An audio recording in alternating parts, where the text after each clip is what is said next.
बहुत देर में याद किया आपने मुझे, बुढ़ा हो गया हूँ, मगर जो जो उम्र बढ़ती है कुछ तजर्बे बढ़ते हैं। कुछ तजर्बे की बात आपसे करके जाएंगे। नौजवानों, बहुत होश की जरूरत है, हालात बहुत नाजुक है। अब मैं समझता हूँ जज्बात से काम चलेगा नहीं। मैं अपनी बात यहाँ से शुरू करता हूँ। तकरीबन आज से 15,000 साल पहले अल्लाह तबारक व तआला ने सबसे पहले इंसान हमारे आपके सबके जदे अमजद हजरत आदम अलैहिस्सलाम को इस दुनिया पर मबूस फरमाया था, और उन्हीं से फिर नस्ल इंसानी का सिलसिला शुरू फरमाया।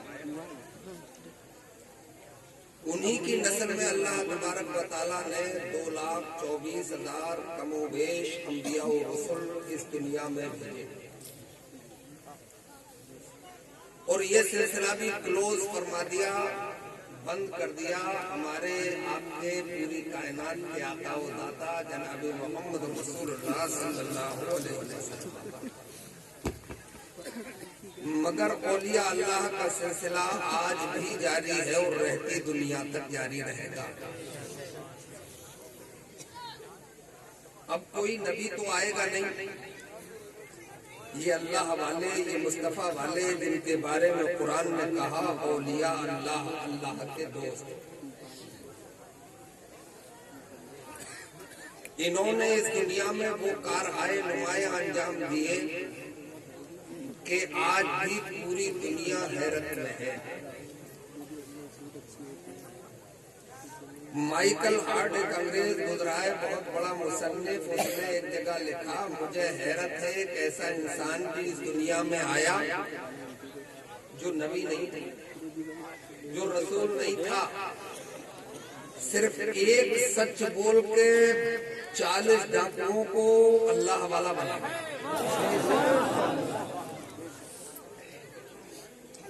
और उसने एक बात और कही, इस भारतवर्ष में, हिंदुस्तान में कोई एक ऐसा शख्स भी आया था कि जिसने कभी तलवार से हाथ भी नहीं लगाया, कोई नेजा, कोई भाला नहीं उठाया, कोई अपने कमान से तीर नहीं फेंका, मगर 90 लाख लोगों को अपना दीवाना बना के चले गए। हजरत गिरामी, तभी हम कहते हैं कि देखो तुमसे इस्लाम की बहार खत्म नहीं हो सकती, तुम इस्लाम की बढ़ती हुई तरक्की को नहीं रोक सकते। अपने बमों, अपने परमाणुओं, अपनी अणु शक्ति से इराक की धरती को तबाह कर सकते हो, सद्दाम को फांसी लगा सकते हो, मगर उसी जंग में 15,000 तुम्हारे फौजी कलमा पढ़ के मुसलमान हो गए, इसे कैसे रोकोगे?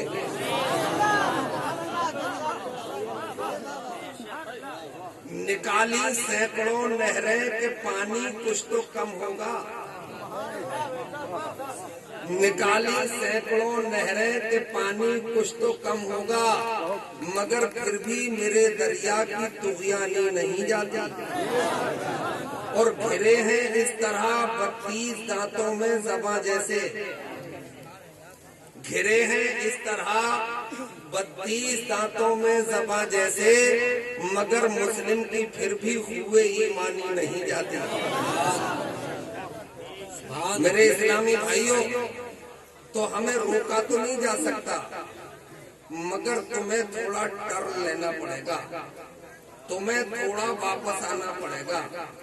खाली जलसों में नारों से काम नहीं चलता, खाली नोट लुटाने से काम नहीं चलता। मैं तो अब कहता हूँ कि ज्यादा बड़े जलसे कराने की जरूरत नहीं, ज्यादा पैसे खर्च करने की जरूरत नहीं, अपने इमाम साहब से ही हफ्ते में एक दिन मजलिस करा लिया करो और आला हजरत के मसलक की लिखी हुई किसी जय्यद आलिम दीन की किताब 1 घंटे सुन लिया करो, है ना। तो मैं आपको जलसों में, मैं तो 32 साल से तकरीरें कर रहा हूँ, नतीजा कोई ज्यादा अच्छा नहीं आया।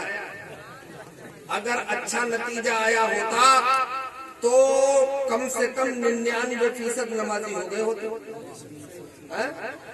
और 50% से ज्यादा दाढ़ी वाले हो गए होते। इसका मतलब नतीजा आया नहीं। इसलिए दुखे हुए दिल की एक बात कह दूं, जलसों में वो नाअहल आ गए, वो अनपढ़ और जोहला आ गए कि जो ऐसे बयान करके चले जाते हैं, गुलछर्रे उड़ाते हैं और पैसे लूट के ले जाते हैं। जैसे मैं एक मिसाल आपको दे रहा हूँ, गौसे पाक की एक करामत बयान कर रहे थे एक साहब कि एक बुढ़िया के बच्चे का इंतकाल हो गया और रोती भी आई, बुढ़ापे में बच्चा हुआ था। रोती भी आई, कहा कि अब्दुल कादिर जिलानी गौसे समदानी मेरे बच्चे का इंतकाल हो गया। गौसे आदम ने इरशाद फरमाया क़ज़ाए इलाही है, सब्र करो। मौतो जिंदगी तो अल्लाह के हाथ में है। बोले नहीं, अगर सब्र कर लेती तो तुम्हारे पास क्यों आती? तुम्हें अल्लाह ने अपना कुर्बता किया है, बच्चा लेके जाऊंगी। तो गौसे पाक ने मुराकबा किया, मुकाशफा किया, गर्दन झुकाई और हजरत इब्राहिम को देख लिया। ये तो सच्ची बात है कि देख लिया होगा। उल्टी ही चाल चलते हैं दीवान गाने इश्क, आंखों को बंद करते हैं दीदार के लिए। ये सही बात है कि देख लिया होगा। देख लिया और रोक लिया, और रोक के बोले कि तुमने जो फला बच्चे की रूह कब्ज की है, अपने थैले में से वो रूह निकाल दो। बोले मैं तो हुक्म खुदाबंदी से रूह लाया हूँ, मैं तुम्हारी बात नहीं मानूंगा। अब्दुल कादिर जलाल में आ गए गौसे आजम और पूरी रूहों का थैला चल गया और सबको आजाद किया। उस दिन जितनों को मौत आई थी सब जिंदा हो गए। अबे नाटक है, खेल है, ये मौत और जिंदगी तो अल्लाह के हाथ में है। मैंने उनसे पूछ लिया कि मुकर्रिर साहब, मुझे आप ये बताओ कि गौसे आजम का मर्तबा ज्यादा बड़ा है या हजरत अबू बकर का मर्तबा ज्यादा बड़ा है? उमर फारूक आजम का मर्तबा ज्यादा बड़ा है, हजरत उस्मान गनी का मर्तबा ज्यादा बड़ा है या गौसे आजम का मर्तबा ज्यादा बड़ा है? हैदर कर्रार का मर्तबा ज्यादा बड़ा है या गौसे आजम का मर्तबा ज्यादा बड़ा है? बोले उनका बहुत बड़ा है। तो मैंने सरकार को भी तो मौत आई, चाहे एक ही लम्हे के लिए आई। तो हजरत अबू बकर तो लड़ जाते हजरत इब्राहिम से, और हजरत उमर तो जलाली से थपड़ा देते हजरत इब्राहिम, और सरकार की रूह नहीं ले जाने देते।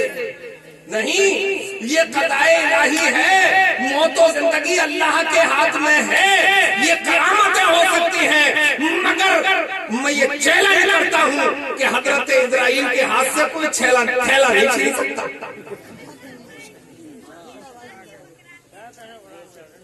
और ये मसला भी सुन लो,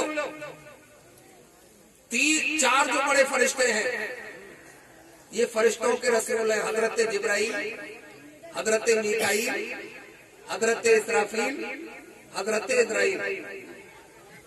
ये आला हजरत ने तहरीर फरमाया है कि इंसानी अंबिया और रसूल के बाद तमाम इंसानों से वो चारों फरिश्ते अफजल हैं। तो ऐसे किस्से भी बयान होते हैं और उन पे नारे लगते हैं। मैं आपसे खुदारा गुजारिश कर रहा हूँ कि मोतबर लोगों को बुलाया करो, पढ़े लिखे लोगों को बुलाया करो और संजीदा गुफ्तगू सुना करो।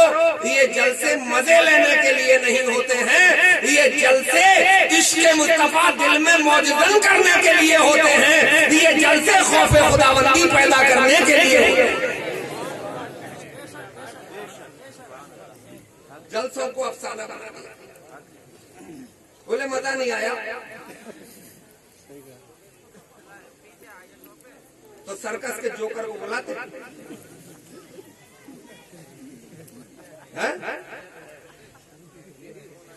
तो खौफ पैदा हो, लर्जा आ जाए और फिर कभी भी नमाज न छूटे। मैं अभी पूछूं, लोग जलसों से भाग गए? कितने लोग हैं यहाँ जो इंटर करे हुए बैठे? कुछ हाथ उठाएंगे। मैं पूछूंगा कितने लोग हैं जो बीए करे बैठे? कम हाथ उठाएंगे। मैं पूछूं कितने हैं जो इंजीनियर हैं, डॉक्टर हैं या पीजी किए हुए हैं, तो एक भी हाथ नहीं उठेगा। इसलिए वो भाग गए कि ये अकल से परे की बातें की जाती हैं। इस्लाम अकल वालों का मजहब है। इस्लाम मुस्तफा जाने रहमत के सच्चे गुलामों का।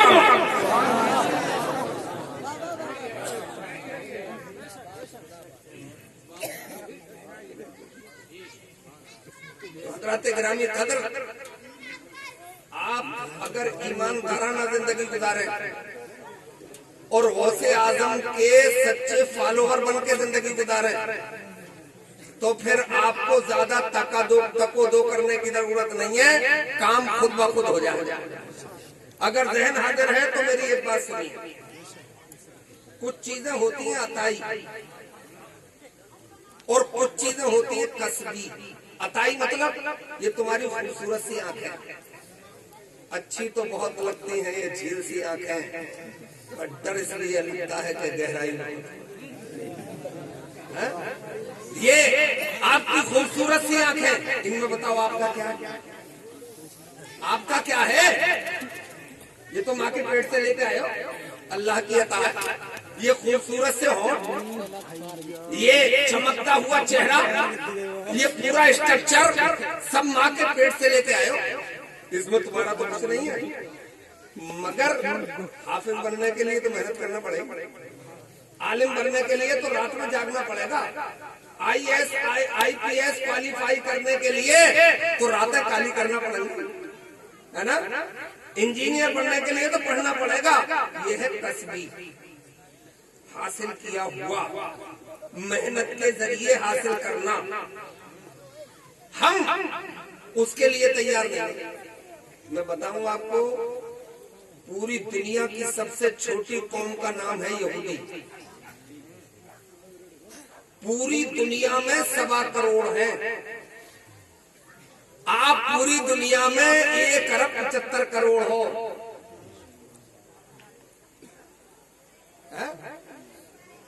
100 मतलब 2 अरब के करीब, यानी 200 करोड़ के करीब इनकी क्वांटिटी है आपकी, और वो 1.25 करोड़ है। और इजराइल में तो सिर्फ 55 लाख है। पूरे अरब को चुंगल में दबाए हुए, है ना? पूरा अरब ही नहीं, अमेरिका पर भी कब्जा है उनका, यूरोप पे भी कब्जा है उनका, इसलिए कि वो मेहनत करते हैं। एक मजे की बात सुनो, अभी एक नामा निगार ने एक यहूदी से पूछा, तुम्हारे नजदीक सबसे कीमती चीज क्या है? तो उसने बताया कि मेरी बेगम, मेरी औरत। बोले मतलब? बोले उसी के पेट से हमें नौनिहाल मिलते हैं, हमें मुस्तकबिल मिलता है, हमारा फ्यूचर ब्राइट होता है उन्हीं के जरिए। हम कोई फैक्ट्री में आदमी पैदा थोड़ी कर रहे हैं, माँ के पेट से ही पैदा होता है बच्चा, और वो हमें ऐसा जियाला देती है, ऐसा नायाब तोहफा देती है कि हमारा एक अकेला बच्चा लाखों पे भारी बैठता है। वो कैसे सुने? बोले वो जैसे ही हमारे घर की औरत प्रेग्नेंट होती है, यानी हामला होती है, तो हम दोनों मियाँ बीवी बैठ के ये डिस्कस करते हैं कि आने वाले बच्चे को बनाना क्या है, इंजीनियर, डॉक्टर, फिलासफर। अब जिस पे डन हो जाए, जैसे कि आने वाला बच्चा इंजीनियर बनेगा, तो अब 9 महीने तक मुल्क का काबिल तरीन इंजीनियर उस माँ को इंजीनियरिंग पढ़ाने आता है। बच्चा पेट में और माँ को इंजीनियरिंग पढ़ाई जा रही है। जब बच्चा पैदा होता है तो आधा इंजीनियर बन के पैदा होता है। ये बात ली कहां से उन्होंने? उनके पास तो कुछ भी नहीं था। उन्होंने ये बात ली कहां से? तुमसे ली है? गौसे आदम की जिंदगी से ली, क्योंकि गौसे आदम ने माँ के पेट में ही 18 पारे हिफ्ज़ कर लिए थे। उन्होंने कहा जब अब्दुल कादिर माँ के पेट में 18 पारे का हाफिज़ हो सकता है तो हमारे माँ के पेट में पलने वाला बच्चा भी इंजीनियर हो सकता है।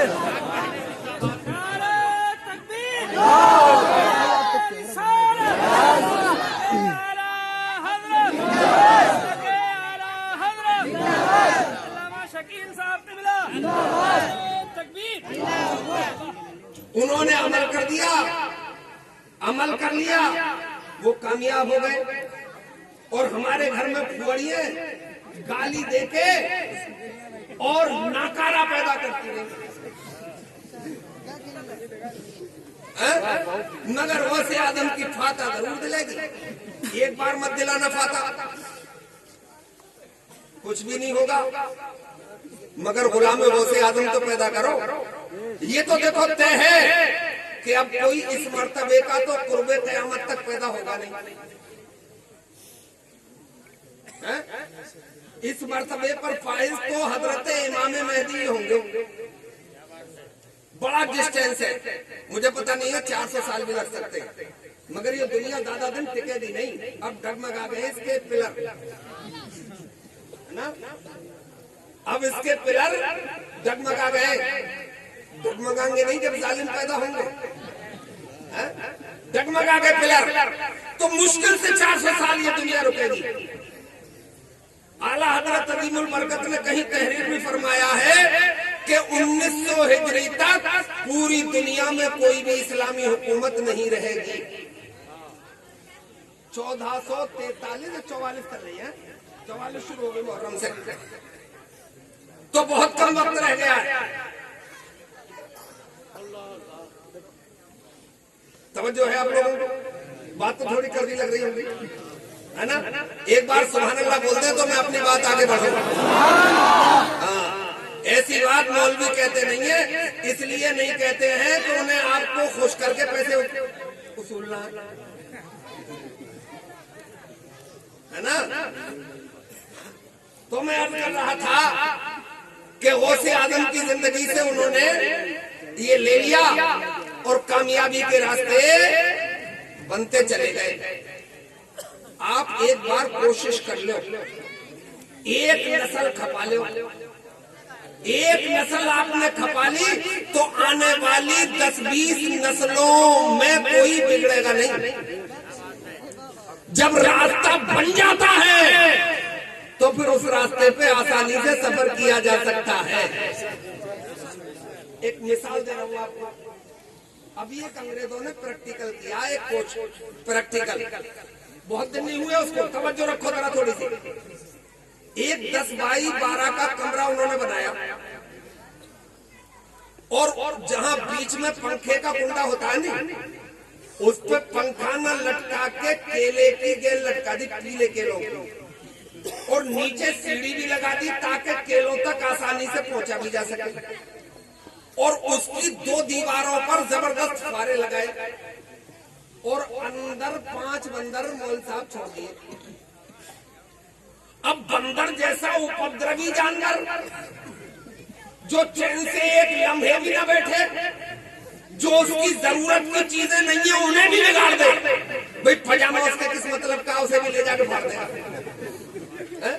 कुर्ता तो बंदर पहनता नहीं है, उसे भी ले जाएगा, कुछ नहीं होगा तो उसके बटन चबा लेगा। और वो तो केला था और उछल के लेना नहीं था, सीढ़ी पे चल के जाके लेना था। अब बंदरों ने केले देखे, बोले आसानी भी है, सीढ़ी पे चल के ले लिए जाएंगे। और यके बाद तीसरे जैसे सीढ़ी पे चढ़े और जैसे ही केले की तरफ हाथ बढ़ाया, उसने जोरदार फारा मारा उसकी आंखों पे। हड़बड़ा गए बंदर साहब।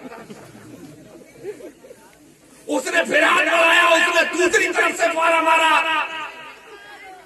अब आंखें चौंधिया के नीचे उतरी है। दूसरे का भी यही हाल हुआ। तीसरे का भी यही हाल हुआ, चौथे और पांचवे का भी यही हाल हुआ।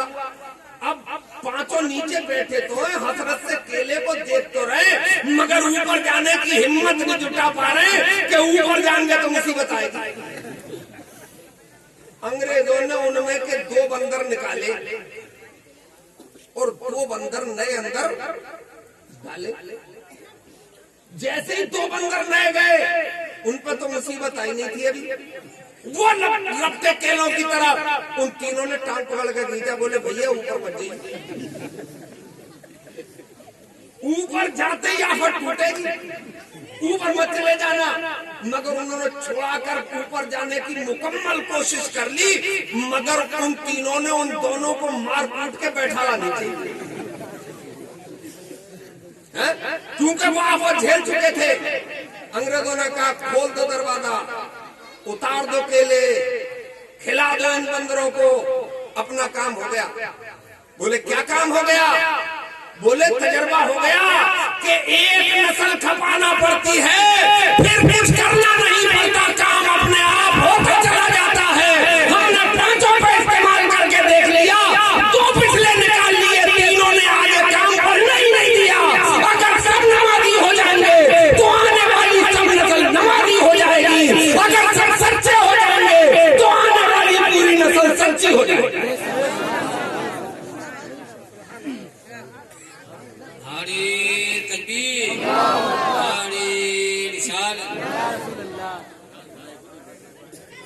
तो कुछ पाने के लिए कुछ तो करना पड़ेगा, मेहनत तो करना पड़ेगी और प्रोग्राम बनाकर आगे बढ़ना पड़ेगा। तो मैं आपसे गुजारिश कर रहा हूं कि देखो बहुत दूर तक भाग गए हो आप।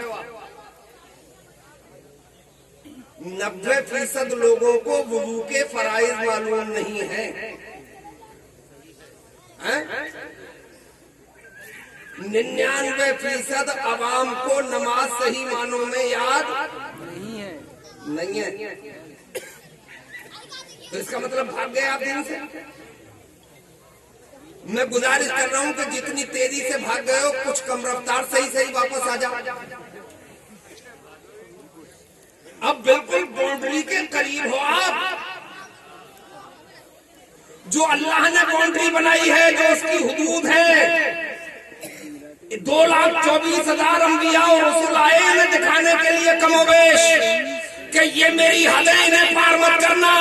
फिर औलिया अल्लाह ने दिखाई है, हजरत अबू बकर ने दिखाई है, हजरत उमर फारूक आलम ने दिखाई है, उस्मान बिन नूरैन ने दिखाई है, हैदर कर्रार ने दिखाई है, करबला में हजरत इमाम हुसैन ने दिखाई है, हसन मुज्तबा ने दिखाई है, हिंदुस्तान में ख्वाजा अजमेरी ने वो हदें दिखाई है, मेरे भाइयों साबिर कलियरी ने दिखाई है, बरेली के इमाम अहमद रजा खान ने दिखाई है, दिलगिराम वालों ने दिखाई है, कछोला वालों ने दिखाई है।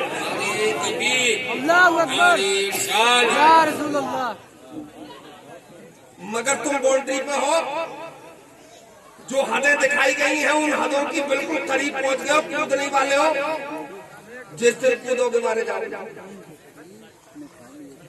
जिस दिन मुकम्मल कूद गए तो बचेगा कुछ नहीं है?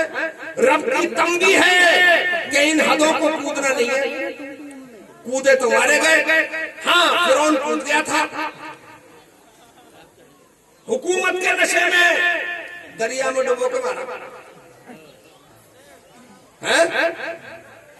नमरूद कूद गया था, 400 साल हुकूमत के जोन में कूद गया था, बड़ा जादूगर था इसलिए कूद गया था, अल्लाह ने लंगड़े मच्छर से मरवाया। शद्दाद ने जन्नत बना ली थी, उछल रहा था, वहां कैसी जन्नत, मेरी जन्नत की बाहर आओ लोगों, देखो जन्नत के दरवाजे पे कैच करा के मारा, अब कूद रहा है, मारा जाएगा। कारून दौलत के नशे में कूदा था, वो भी मारा गया। यहाँ के लोग भी अब कूद गए हैं, आज नहीं तो इंशाअल्लाह कल मारे जाएंगे। हम नहीं तो खुदा की लाठी तबाह बर्बाद कर देगी।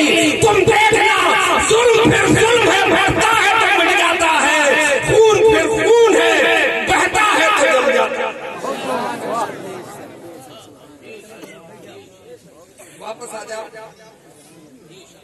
नौजवानों, खुसूसी तौर से तुमसे कह रहा हूं, जो पूरी पूरी रात मोबाइल में गुजारते हो, थोड़ा बदलो। क्या देख रहे होगे आप, मुझे पता नहीं है, मैं इल्जाम नहीं लगा रहा हूं, मगर कुछ भी देख रहे हो पूरी रात देखने की तो इस्लाम इजाजत ही नहीं देता।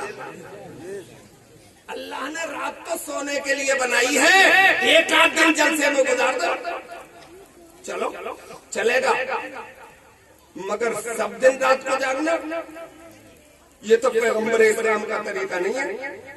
उलमा बैठे, इनसे पूछ लो, सरकार इशा की नमाज के बाद अगर कोई जरूरी बात नहीं होती तो बात करना पसंद नहीं फरमाते, बल्कि ये हुक्म देते थे कि इशा की नमाज पढ़ के जल्दी सो जाया करो ताकि सुबह को फजर में उठने के लिए परेशानी न हो। अब सुनो नौजवानों, वो कार है, कोई अजूबा नहीं है।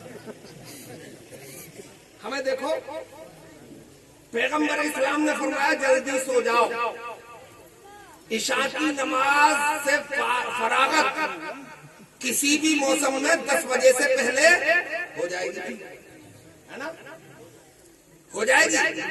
अब आप 10 बजे सो गए, मेडिकल बोलता है कि जिंदगी जीने, सेहत के लिए, सेहत बरकरार रखने के लिए 6 घंटे सोना जरूरी है, ये आज का मेडिकल कह रहा है।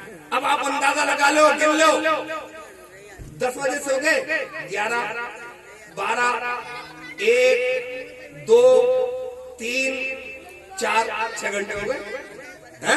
अब 4 बजे उठ जाइए, जरूरियात से फारिग हुई और फिर मुसल्ला बिछा दीजिए, वाकिम और जोकिम की जरूरत नहीं है, 8 रकात कम से कम तहज्जुद के अदा कर लीजिए। मुस्तफा फरमाते हैं जो तहज्जुद अदा करने का आदी होता है, मरते तक उसके चेहरे का नूर बरकरार रहता है, चेहरे पे छुरियों में भी जन्नत की बहारें।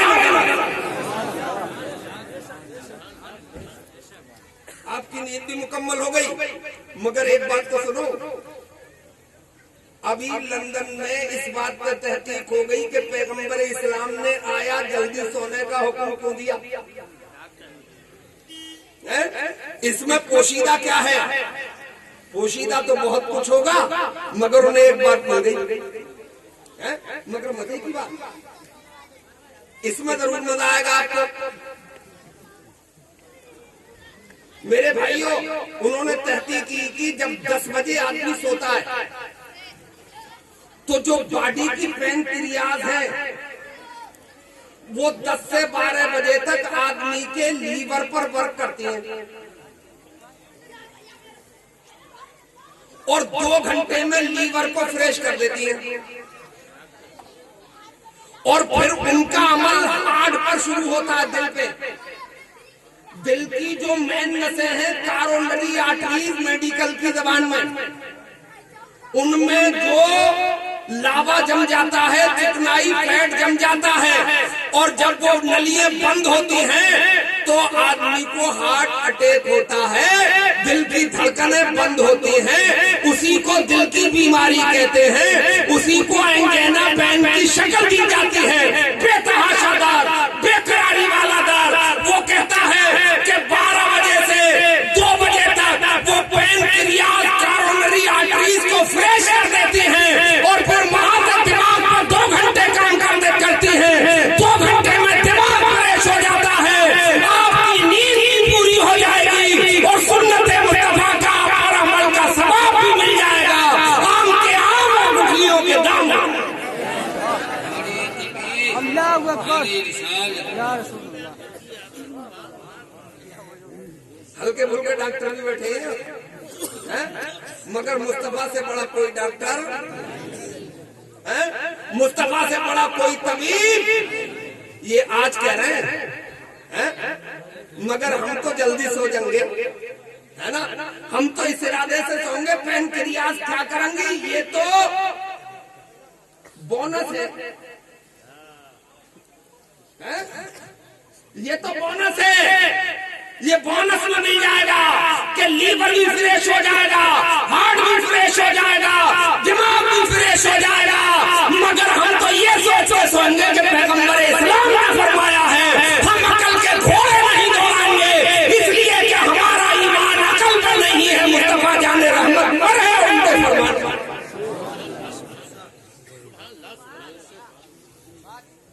तो एक एक बात पर इस्लाम की गौर करना है ना।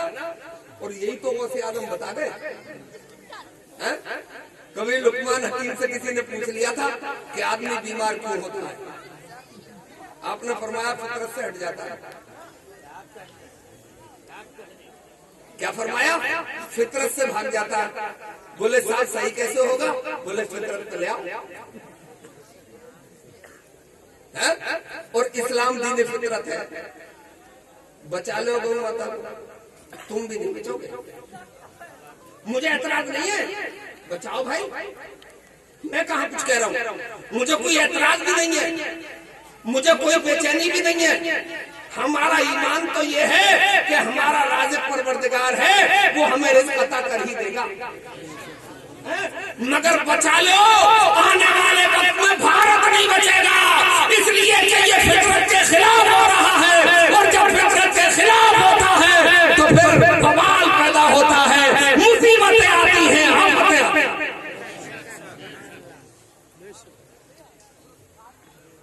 तो बात 1 घंटे की आपसे सौदा हुआ है हमारा, और आधा घंटे ज्यादा हो जाओगा, घड़ी में देखिए मैंने, है ना। तो मैं बात वहां निकल गई, बात में लौटा के लाता हूं कि संजीदा जिंदगी इस्लाम की जिंदगी है ना, ईमानदाराना जिंदगी इस्लाम की जिंदगी है। इन्हीं अल्लाह वालों ने वो कारहाय नुमाया अंजाम दिए कि आपकी कोरो पुनिया तक भी इस्लाम पहुंचा दिया। उन्हीं अल्लाह वालों ने पहुंचाया है। हम तुम तो कोरो पुनिया से बाहर नहीं जाते, हमें देख के तो लोग भाग जाते हैं। आपने वो सुना है इंडोनेशिया,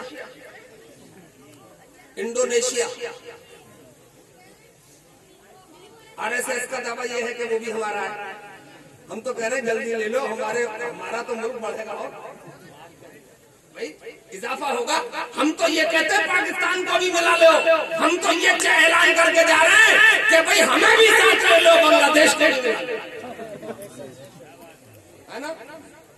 इंडोनेशिया ये बौद्धिस्ट का मुल्क था, बौद्धिस्ट का, बौद्ध लोगों की हुकूमत थी वहां, पूरा मुल्क बौद्धिस्ट का था। सरकार के असहाब के जमाने में चंद सहाबी वहां पहुंचे बराए तिजारत, 500 ऊंट गल्ले के भर के ले गए। और तरीका यह था कि वहां के राजा से पहले मुलाकात करना होती थी और उससे इजाजत लेना पड़ती थी कि हम तुम्हारे मुल्क में तिजारत करने आए, आपकी इजाजत हो तो कर ले।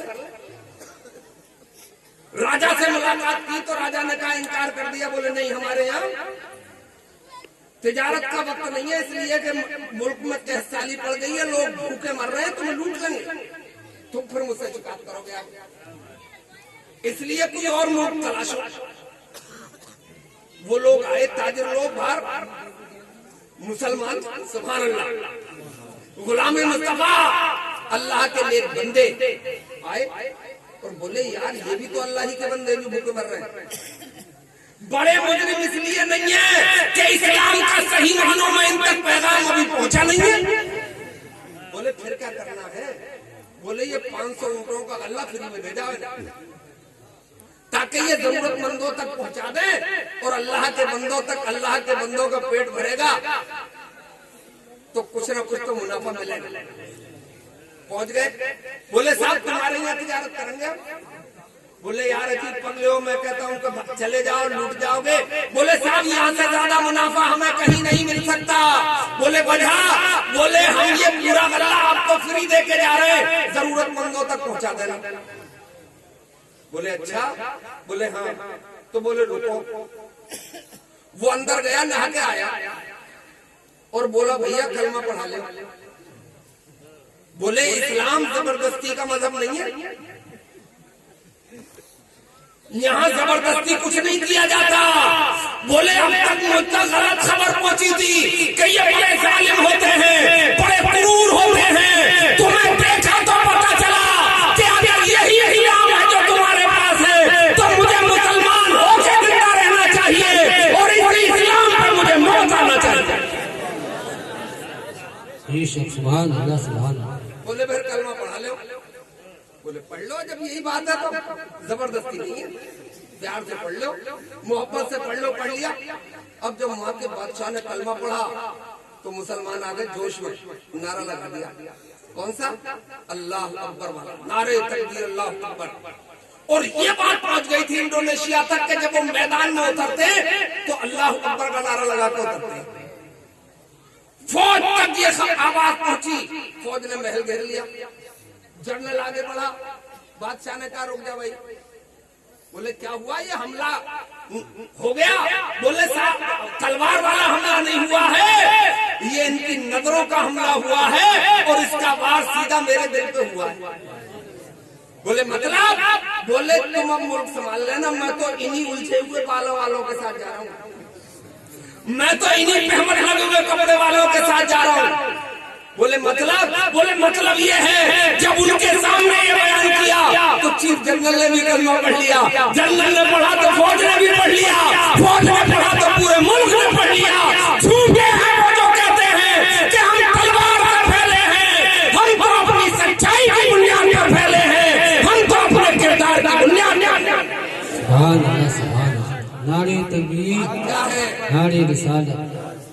जब इस्लाम यहाँ होता, समझो जबान पे नहीं कि तकरीर तो गुलछर्रे उड़ा गया, नमाज एक टाइम की पढ़ लिया, ना तो बड़ी झूम कर पढ़ी, कम वक्त नमाज से कोसों दूर है ना। तो बात यहाँ की है कि तेरे दिल में क्या है। हजरत अब्दुल्लाह इब्न उमर,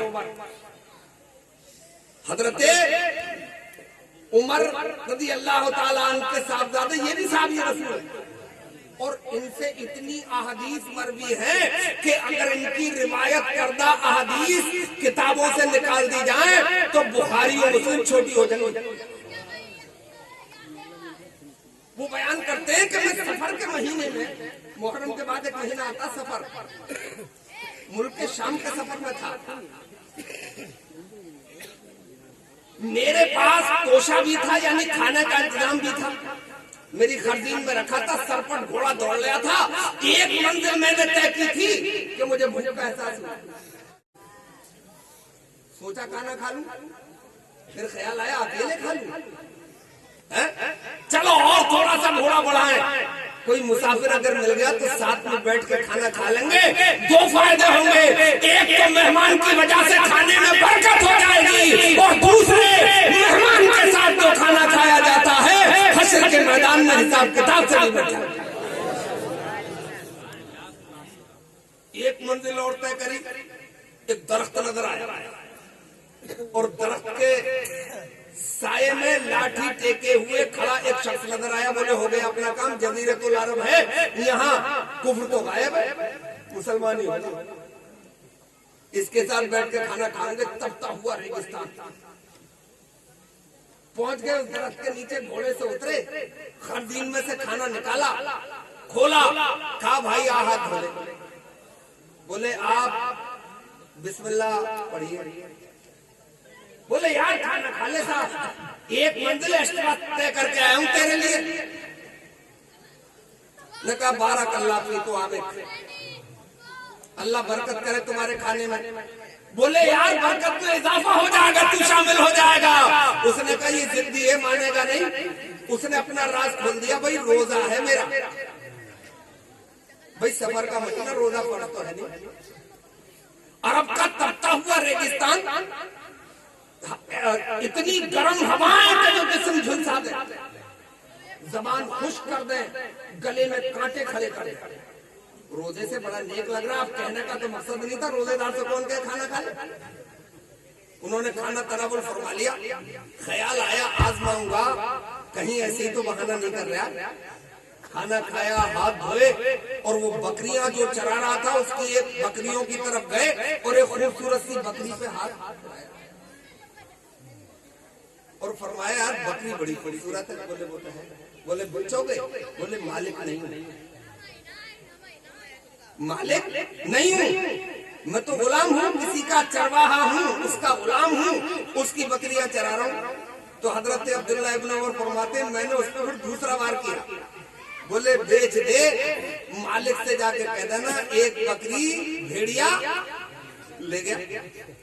तो वो चरवाहा, वो गुलाम पूरे जलाल में आया और जलाल में आके बोला, ए मुसाफिर तू जितनी जल्दी हो सके मेरे सामने से दौड़ जा, अपना घोड़े पर सवार हो और भाग जा। बोले इतने गुस्से में कैसे हो? बोले गुस्से वाली बात करते हो तुम। मैं अपने मालिक को तो ये समझा दूंगा कि वो मेरी एक बकरी भेड़िया ले गया, मगर जब कयामत में पूरी कायनात का मालिक पूछेगा तो उसे क्या जवाब दूंगा? वो मालिक सवाल करेगा, इससे तो कुछ छुपाया ही नहीं जा सकता। इसे कहते हैं दिल के अंदर का ईमान। हजरत अब्दुल्ला इब्न उमर कहते मैंने सफारी मुल्तवी कर दिया। उससे और बात की, अच्छा लगा और बातों बातों में उससे मालिक का पता पूछ लिया। उसके मालिक के पास गया, तुम्हारा कोई गुलाम है? कहाँ है? बोले बकरियां चरा रहा है जंगल में। कितनी बकरियां? 400। बोले गुलाम बेचोगे? बोले बेच देंगे। कीमत बोलो। बोले इतनी कीमत। बोले ये पकड़ो। बोले वो 400 बकरियां। बोले लंबी कीमत होगी। बोले मुंह खोलो। बोले इतनी कीमत। बोले ये भी पकड़ो। बोले अब गुलाम भी तुम्हारा नहीं, बकरियां भी तुम्हारा नहीं। हजरत अब्दुल्ला इब्न उमर तशरीफ लाए और उस चरवाहे से कहा आज से तू आजाद है, ये परवाना दे, ये बकरियां भी तेरी हैं। बोले ये कैसे हो गया? बोले ये ज्यादा तफसील में जाने की जरूरत नहीं है। ये मुस्तफा ने फरमाया है जो मेरे रब पर मुकम्मल प्यार करता है, भरोसा करता है, रब उसे वहां से अता फरमाता है जहां से उसे गुमान भी नहीं। तुम हराम सिर्फ इसलिए छोड़ देना नौजवानों कि ये इस्लाम ने हराम किया। खुद एतमादी पैदा करो। एक बार किसी के सोने में ये कहकर ठोकर मार देना कि ये इस्लाम इजाजत नहीं देता है, रब पे यकीन करके उसे ठुकरा देना। कसम परवरदिगार की, तुम्हारे लिए परवरदिगार रहमत के दरवाजे खोल देगा। वो तुम्हें इतना अता करेगा कि तुम्हें गुमान जो मुस्तफा जाने रहमत का गुलाम होगा वही हमारा इमाम होगा, वही हमारा पीर होगा ना। तो पीर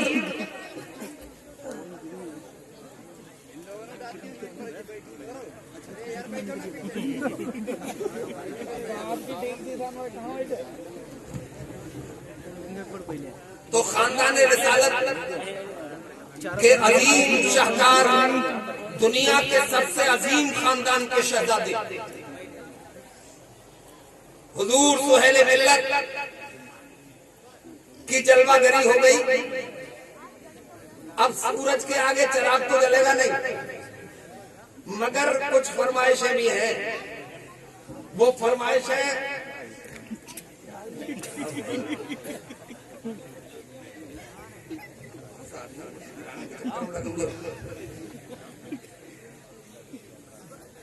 तो मेरे दीनी भाइयों, बात यहां से चली थी कि अल्लाह से डरते रहना और हमेशा सच्चे लोगों से ताल्लुक रखना, उन्हीं से निस्बत बना के रखना। तो ऐसे पीरों से भी सावधान रहना है कि हमारे यहाँ एक ऐसे पीर भी हुए कि जो औरतों को बेपर्दा मुरीद किया करते थे। हजारों मुरीद थे उनके। एक किसी शरीफ घराने की औरत पर्दे में चली गई, बहुत नाराज हुए भाई, बहुत डांटा और बोले कमबख्त, तू या मुझसे पर्दा कर रही है तो तुझे कयामत में कैसे पहचानूंगा? बोलो, ये पीर हो सकता है? जो शरीयत के खिलाफ जा रहा है, इस्लाम के उसूलों को नकार रहा है, वो पीर तो हो नहीं सकता, वो पैर हो सकता है। मैं ये कहूँ कि वो पीर नहीं, वो गुंडा है जो ये कहता है गैर महरम लोग मेरे सामने बेपर्दा हो गया। इस्लाम पर्दे का हुक्म तो परवरदिगार ने दिया है, मुस्तफा जाने रहमत की हदीस पाक। तो ऐसे जालिम पीरों से भी बचना है? और मैं एक बहुत कड़वी बात कह रहा हूँ हजरत की मौजूदगी में। पीर बहुत सच्चा नेक परहेजगार, उससे आप मुरीद होने के लिए गए, आपको बहुत बहुत मुबारक। मगर घर में अगर अम्मा नाराज है तो ये पीर दीनी काम नहीं आएंगे, लिखिए, है ना? पीर के सामने 40 डिग्री जाके झुका हुआ है और अम्मा को नाराज करके आया है।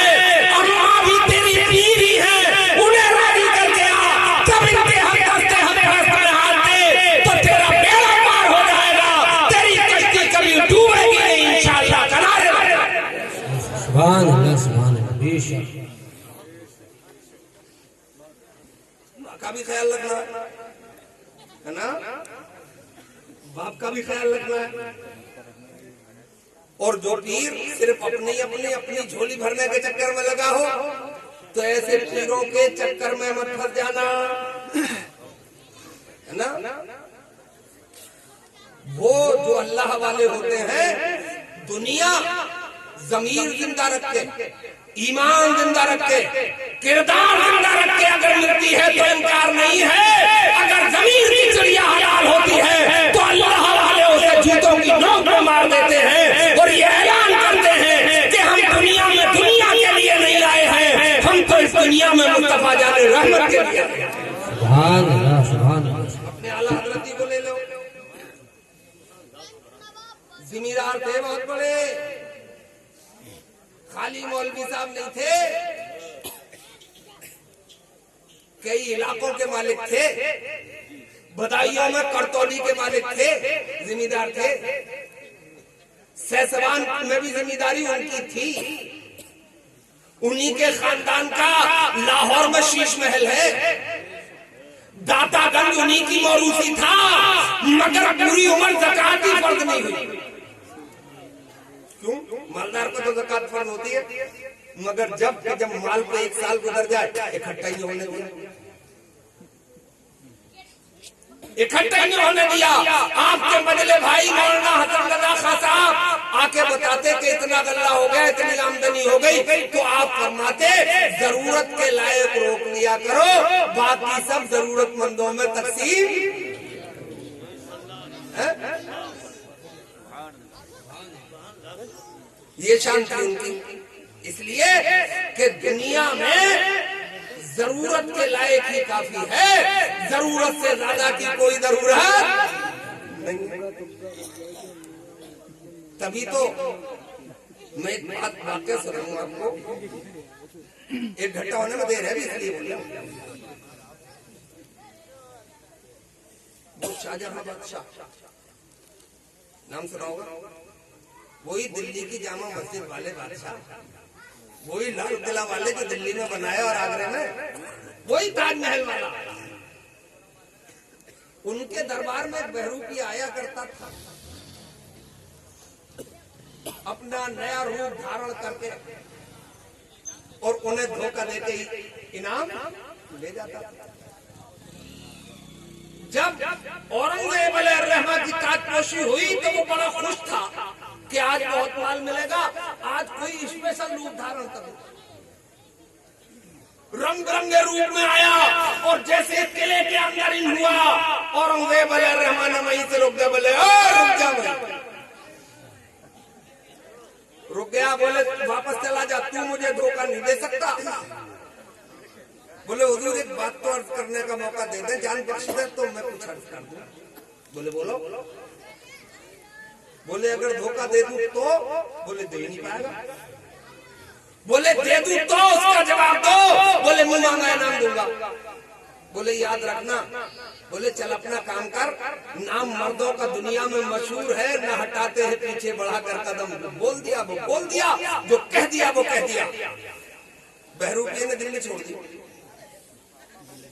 2 साल बाद लौटा, लंबे कुर्ते में लौटा, दाढ़ी रखा के लौटा, बाल लंबे करके उलझा के लौटा और जमुना नदी के किनारे आके बैठ गया। अल्लाह अल्लाह अल्लाह। रास्ता चलने वालों ने सुना अल्लाह की आवाज कहां से आती है, करीब गए, उसने उठ सर उठा के नहीं देखा, बोले अल्लाह ही वाला है। अब भीड़ लगने लगी, भीड़ लगने लगी, लोग अपने कंप्लेंट केस भी पेश करने लगे, अर्जी भी लगाने लगे। वो तो हर परेशानी के हल में इल्लल्लाह का नारा लगाता और जमुना नदी की बाली उठा के उसे दे देता। और कुछ पे वो बालू की नदी एंटीबायोटिक का काम, उसको तो फायदा हो ही जाता है भाई। ताबीज से हर किसी को थोड़ी फायदा होता है और हर किसी के ताबीज से फायदा थोड़ी होता है। ताबीजों की तो दुकानें खोली हुई है, बेनमाजी पे मुसले सांड भी लिख रहे हैं ताबीज। उनके अंदर झांक कर देखोगे तो इतने काले हैं कि किसी डिजिटल कैमरे से भी कहोगे कि इनके दिल के कलोज का फोटो ले ले तो इनकार कर देगा, बोले इतने काले का फोटो कौन लेता है ना। इतने काले वो लेकर बैठे हुए। ताबीजों की दुकान है। मैंने एक ताबीज वाले से पूछ लिया, भाई ताबीज जिसे दे रहे हो फायदा भी होता है? बोले मुझे क्या पता, होता नहीं होता, मुझे फौरन होता है। बोले कैसे? बोले कम से कम 50 का नोट मिल जाता है। ताबीजों का मुखालिफ नहीं हूँ, मगर कसम खुदा की उनका मुखालिफ हूँ जो नमाज नहीं पढ़ते, शरीयत से दूर भाग रहे और वो ताबीज लिख रहे। ऐसे ताबीज, ऐसे लोगों के ताबीज से बेहतर तो ये है कि चला जा मस्जिद में कुरान खोल के बैठ जा, चला जा माँ का तलवा चूम ले, अदब से बाप का चेहरा देख ले, इतना फायदा हो जाएगा। पाखंडी के ताबीज से नुकसान होगा, फायदा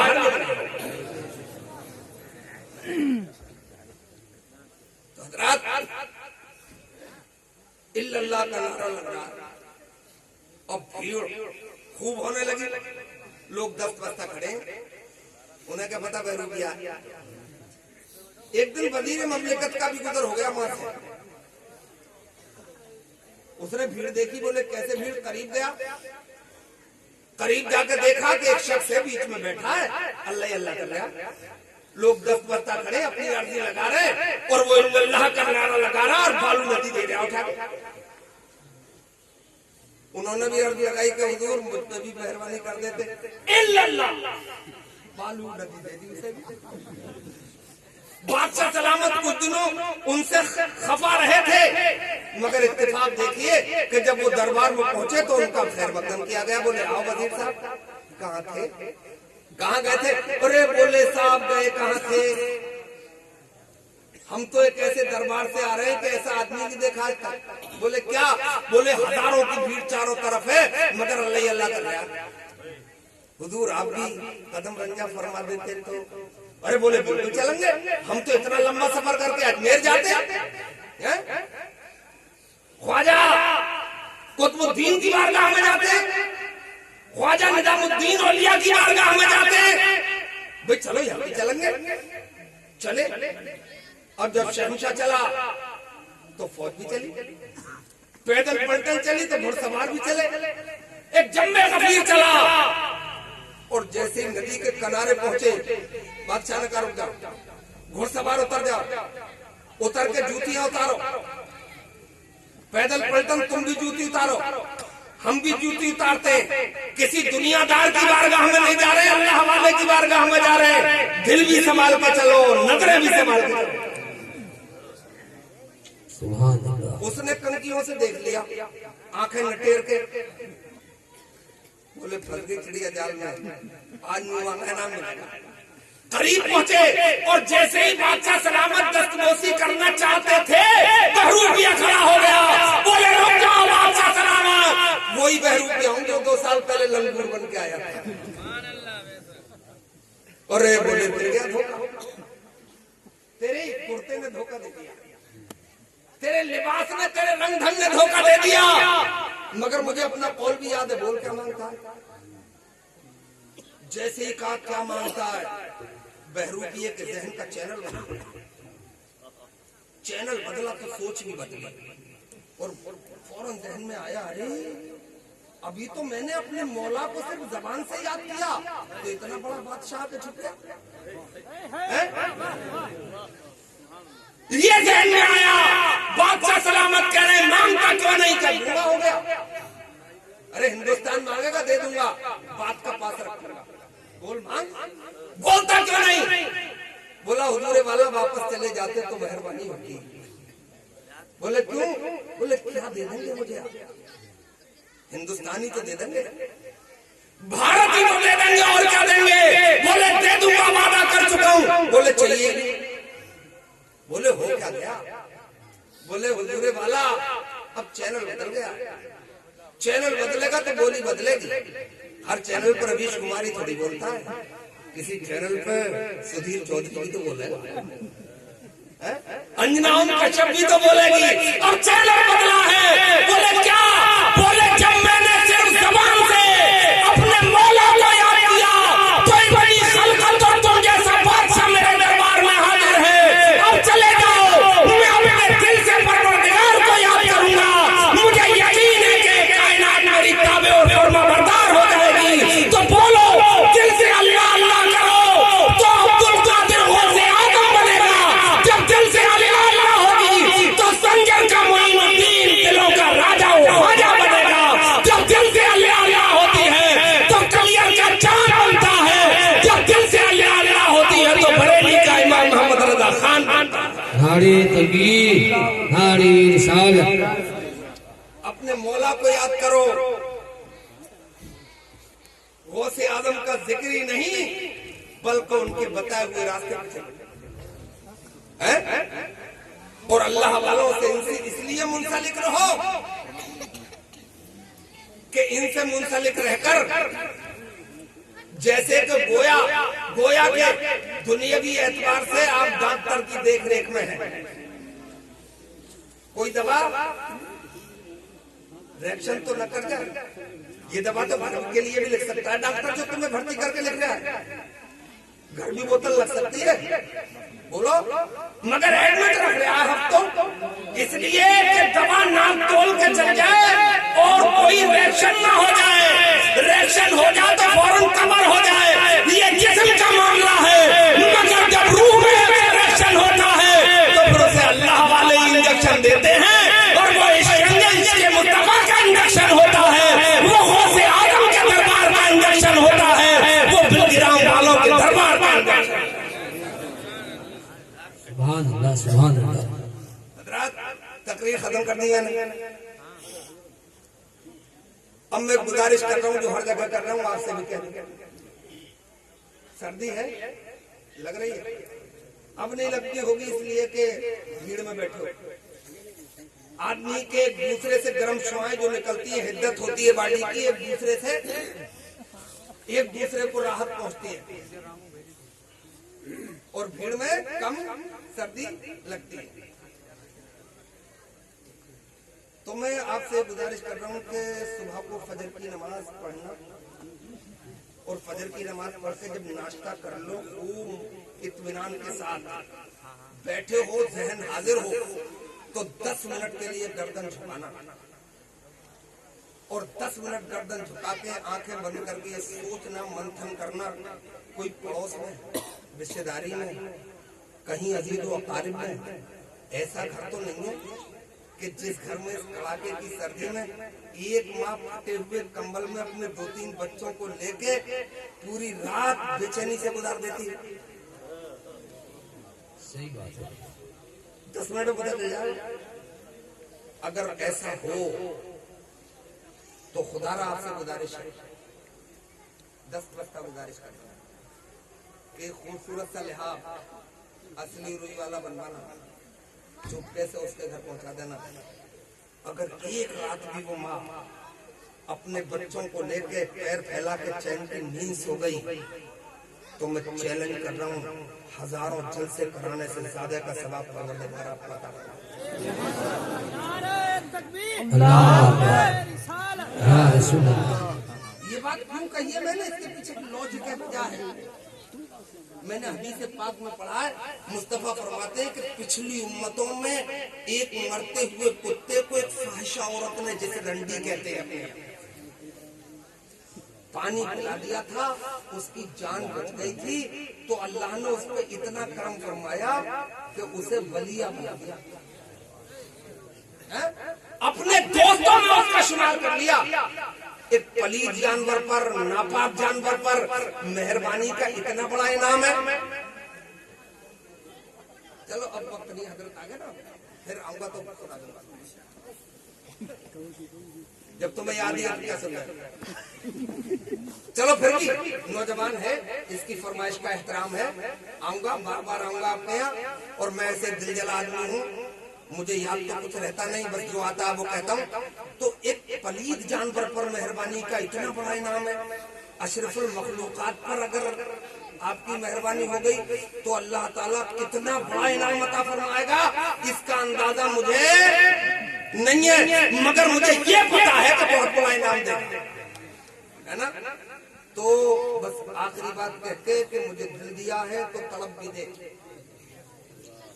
मुझे दिल दिया है तो तलब भी दे, जो हो किसी का शरीक गम, मुझे ऐसे दिल की तलब नहीं जो किसी के काम ना आ।